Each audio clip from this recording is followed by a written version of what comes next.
everyone, it's John from What Up. Welcome back to another video, and what a wild couple of days it's been, folks. We had a bunch of wheel-time reveals at CCXP over the weekend. I've already done a breakdown of the teaser trailer that was released. It's over an hour long. If you haven't watched it, please go check that out. But what are we talking about in today's video? Well, we have some other things that were also showcased at CCXP that I haven't covered here in the channel yet. The first thing we're going to do, and that's today, is we're going to break down the two scenes that they actually showcased to the audience. Yes, there was two brand new scenes totaling about maybe 10 minutes or so of time on screen that they showed the audience that didn't get televised. So it wasn't on YouTube. We didn't see anything about it, nor will we likely see anything about it, because they kind of did the same thing at CCXP for Season 2. They released a couple of scenes, and we never actually got to see them. But we are lucky. There was rather, a Wheel-Time content creator on the ground actually there, and they are Opovo do Dragio, and I apologize if I mispronounced that, but I've left a link to their socials down below in the description box. Full credit for the description of the scenes goes to them. So what they did is they actually watched the scenes, transcribed it from memory, and put it up on social media, so all of us other content creators have a chance to see what was going on. So what we're doing today is we're taking that description, we're going to walk through the scenes and break it down. I'm pretty excited because these are some wild scenes. Like, I don't know about you folks, but Season 3 is going to be absolutely amazing. And everything I see every day just makes me more and more excited for it. So if you're new to the channel, please consider subscribing. We talk a lot of Wheel of Time here. We do some other nerdy stuff like book reviews and whatnot, but it's mostly Wheel of Time based content. If you like that sort of thing, please subscribe. And I know a lot of you watch my videos that are not subscribers right now. If you do enjoy my videos, consider subscribing to the channel. I am trying to hit 25,000 subscribers before Season 3 comes out. I think that's a good goal. We're pretty close right now. Like we're a little over 1,500, I think, at this point left before we hit 25,000. So if we can hit that mark, I'll do a giveaway before March 13th, and we'll give away some What Up swag. So there's that. Now,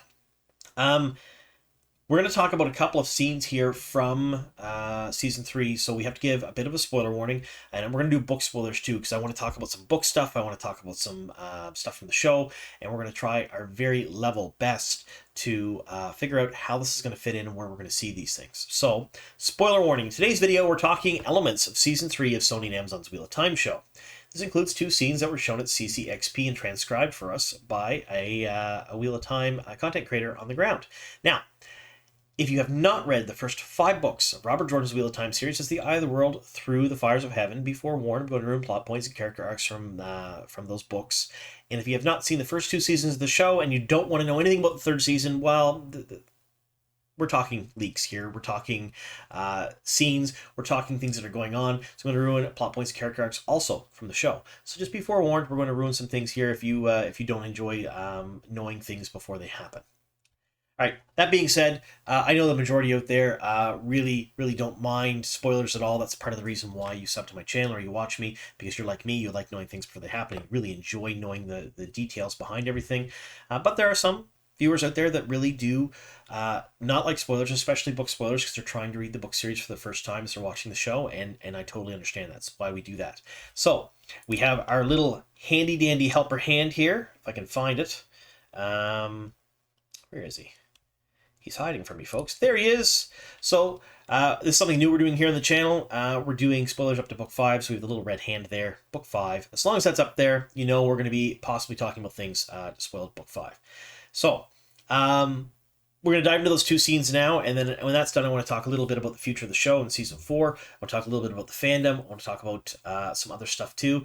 And then expect to see another video from me likely tomorrow, I want to say, about the interviews that happened on stage at CCXP, because yes, Yosha Stradowski, who plays Rand, Madeline Madden, who plays Egwene, Rafe Judkins were there on stage, and they were interviewed about Season 3 and their characters and how they kind of interacted and what's coming next for them.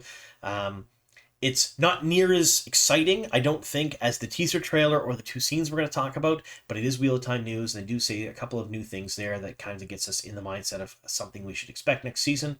So I want to do a video on that too. We'll do that the next day or 2. I also have a couple of new videos coming out in that card game, Cards of Eternity. They are on their way as well, and we have some more leaks for you folks too. Yes, it's been a while since I've done a leak or 2, and I think we're going to go back to that. We're going to release a leak or 2 in the next little bit over the holiday season when I go on vacation here. So be in the lookout for that. So make sure you are subscribed because you don't want to miss any of this stuff. All right, so there was 2 scenes shown. In the first scene, and again, these come from Opovo do Dragio. apologize if I'm mispronouncing that. I'm terrible at English, let alone other languages. And their X profile is down below in the description box. Their socials are there. You can go follow them over there, and you can actually read this. It's been translated, so it may not be 100% accurate because it's the X translation tool, but it's pretty close. So the first scene is we see Rand, Lan, Moraine, and Egwene in a semi-desert area, possibly near the Aiel Waste, but with plenty of vegetation still in the region. The men are practicing with swords, and Rand seems disturbed. Lan asks him what's wrong, but Rand only looks at him and continues training. From a distance, Moraine mentions a wound on Egwene's neck that still hasn't healed despite healing being applied to it. Self-inflicted, perhaps. The Aes Sedai then talks about the deterioration of Rand's mind each time he channels, but Egwene doesn't seem pleased with the topic. Kind of cool here. A little bit, there's some changes here and some things that are a little bit different. So they're talking about a wound on Egwene's neck that's not healing. I think this is going to harken back to the fact that she actually clicked off that Shan Chen collar on her own through sheer force of will at the end of season 2, which was a fairly big departure from the books. And it kind of seems like they're, especially with all the interviews and stuff going on, when we get into that interview, they're really going to mirror her and Rand a whole lot going forward. It was sort of that way in the books. They both rose to power at the same time. They both sort of gained maturity and made their way through the world at the same time in the book series. And I've said it for years that I think Egwene and Rand's story were very, very much parallels of each other, and they're sort of opposites of the same side of the coin, which I think was probably the intention, but it looks like they're kind of leaning in it a little bit more because Rand has the wound that won't heal in his side. Now they're talking about a wound in Egwene's neck that won't heal with healing applied to it, so I think they're really going to lean into that. Now something else here is Rand and Lan are practicing with swords. We've seen that in the teaser trailer, and it's something that the fandom has been sorely missing.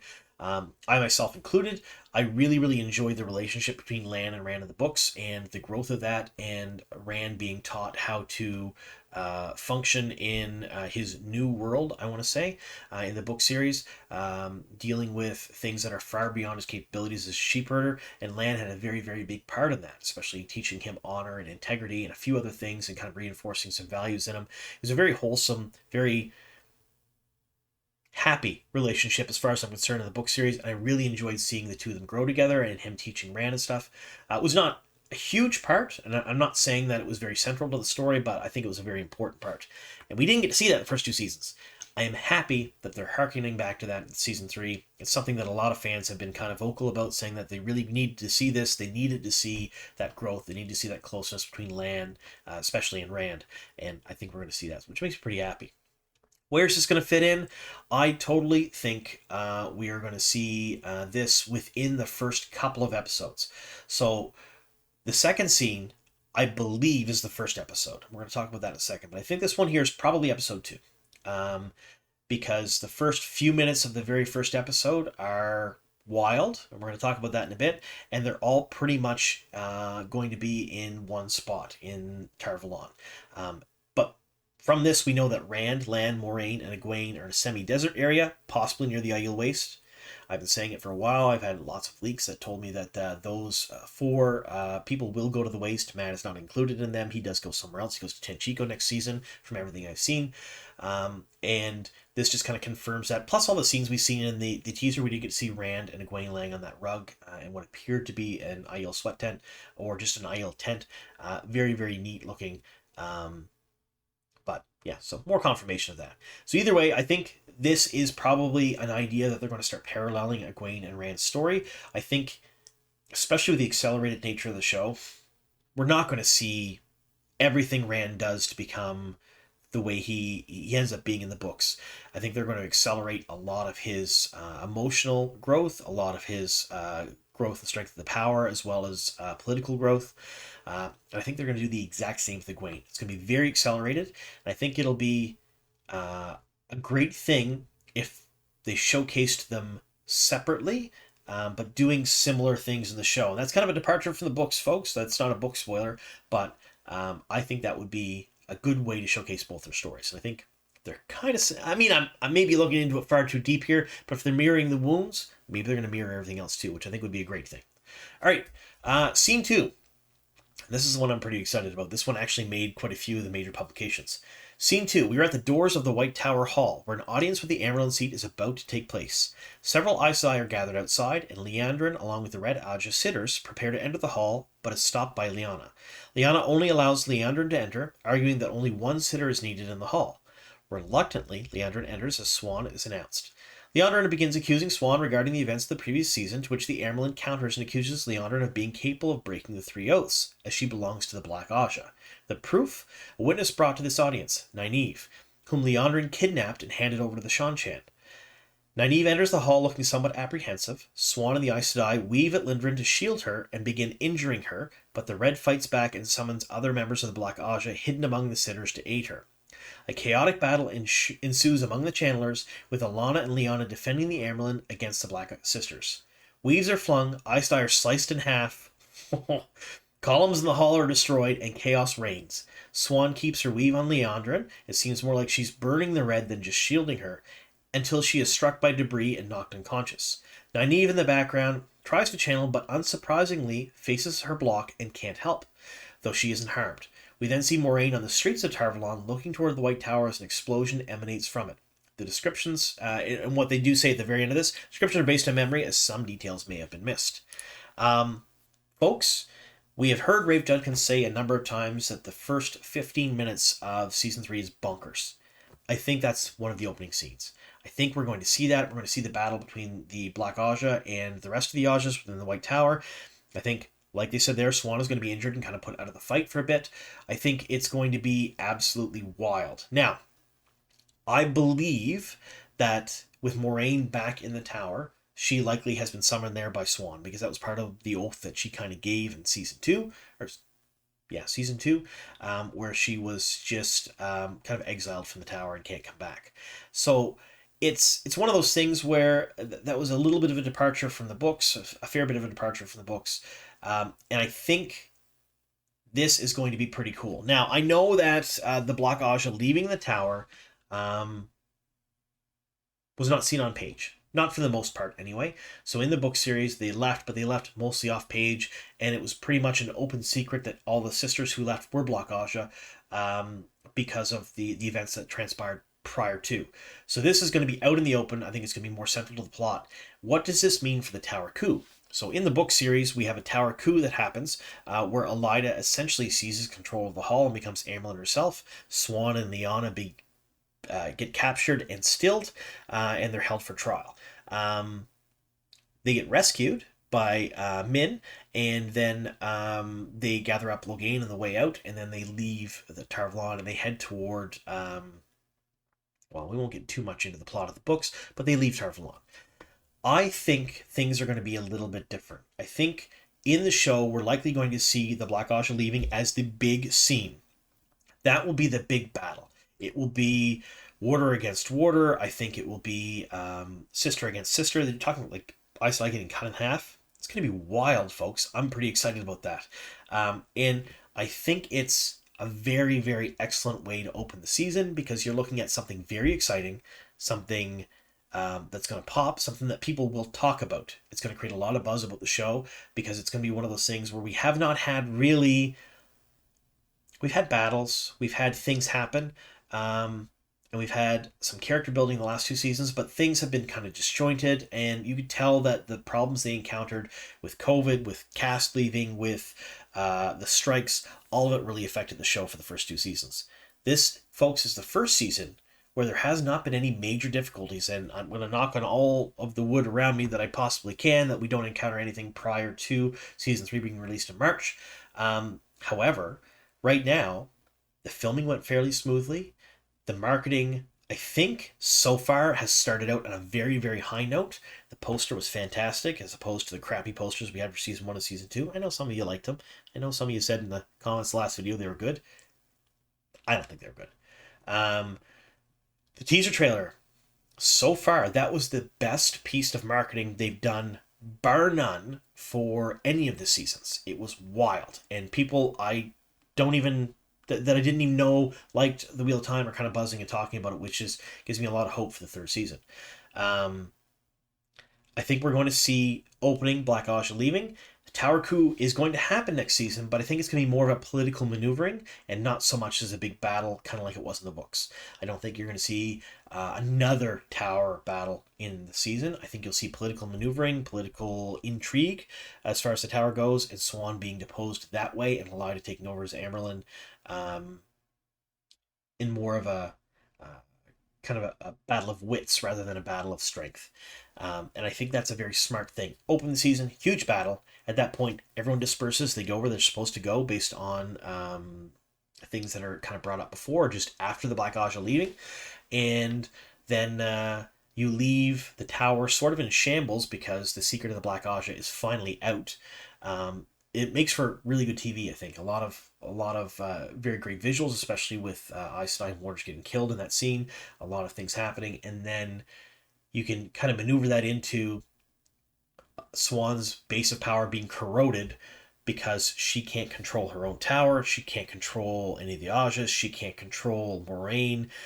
Things are happening that like there's the dragons out and about in the world. All of these things, and then Elaida hears about it, knows that Elaine is in the tower, and is like, you know what? This ain't happening. I'm coming back. We're going to take care of business. And Shora's going to show up, and it's going to be absolutely wild. So anyway, those are the two scenes that were showcased there. I am fairly excited about... That's a poor choice of words, folks. I'm incredibly excited about season 3, and I've seen a lot of things. I have a lot of leaks that I've not released, and I'm privy to quite a few things about the next season, which makes me excited. This public stuff is way better because it's in context. It makes sense. It's going to be fantastic. I really do hope they showcase those scenes to us. But like I said at the first of the video, they did the same thing at year before, 2022 CCXP for season 2, and we never did get those scenes. So I am excited to see them on screen though for next March. All right, that leads us into talking about something else, folks. We're going to talk a little bit about season 4.